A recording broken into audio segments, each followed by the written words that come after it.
Hey everybody, I'm Jackie. I'm here to talk about modifications today for the Barre Beats class that I'm teaching over Livestream. So feel free to take these and look at them before class and intertwine them into your workout as you take the Barre Beats class. Some general modifications for knees and hips are that in your plies, you can take your hips up a little bit wider, or higher. There's no need really to sink down so low. You can stay up a little bit higher, which will put less intensity on your joints, and you'll still be getting the work done. That same rule applies to the thigh series as well, which you can choose rather than going so low, you can come up a little bit higher. It's also important to make sure that your knee is nice and stabilized right over your ankle through that whole entire series, and your back heel is reaching forward just to protect your joints, really finding that stack of shoulders over hips, ear over shoulders. Cool. All right, so another one, moving on, would be for your forearm planks. We have a series where we plug back through our heels and stay. We add some treads, but you can totally work up to that. It's totally wonderful. If you're down, elbows underneath your shoulders, just drop your knees to the floor, untap your toes. Focus on drawing your navel towards your spine. Reaching the crown of the head forward is always a really great thing to do during that plank series. In the push-up sequence, there are 3 different options here, and you can choose which one works best for you. So heels can come towards your sits bones. You can take your 4-count push-up down, 4 counts up. If you want to intensify that, if you're looking for a little more, tuck your toes under, take every single push-up that we have in that sequence with your self plugging back through your heels.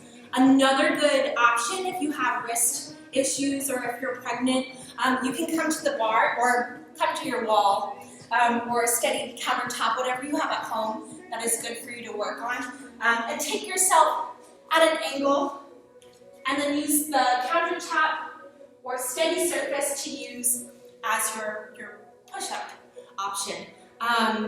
Yeah, and that'll work your arms just as well. In that same song there, we have options. We take some shoulder rolls, and normally the regular version would be to be on your knees. You can also choose to have a seat on your ankles, tucking your toes under, getting a nice stretch for the soles of your feet if you like. That's more comfortable. If it's not comfortable on your knees at all, you can just stand up and take this whole series standing. And then you'll do 2 of these. And then that would be a nice way to transition into this countertop option for the push-ups. So that would be a good one for the push-up section. When we move into the side plank series, we have tricep dips. So full expression we'll talk through. I'll talk you shoulder over wrist and flexing your feet, abs in and up. We take full dips, and it goes into a whole sequence with the leg up as a full expression. But you don't have to do all that if it's not for you for that particular day. Fingers can spread towards the side walls. Hips can stay to the floor. Pull your abdominals in, tuck under, and then you'll just take those same tricep dips without the hips off the floor. And then maybe over time, working up if you're feeling it that day. But, you can always work at the pace that you want to work for that particular day and get benefits from it. Let's see. We've got glutes, yeah.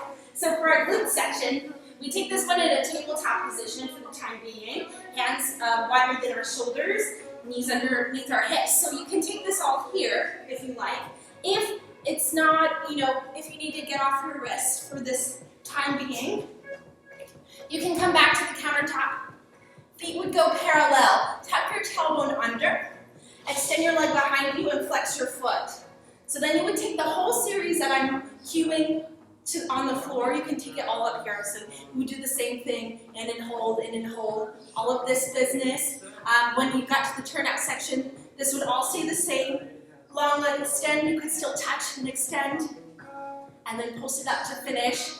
Maybe as we lift our knee, you would raise your heel if you like. And also you can play with it and switch it up if you wanted to take that from time to time, just to make a little variation. Have fun with it. And that's it for modifications. That's all of them. So I hope that helps helps you out, and I hope that helps you get the fullest benefit from this workout. Nice work, you guys. See you soon.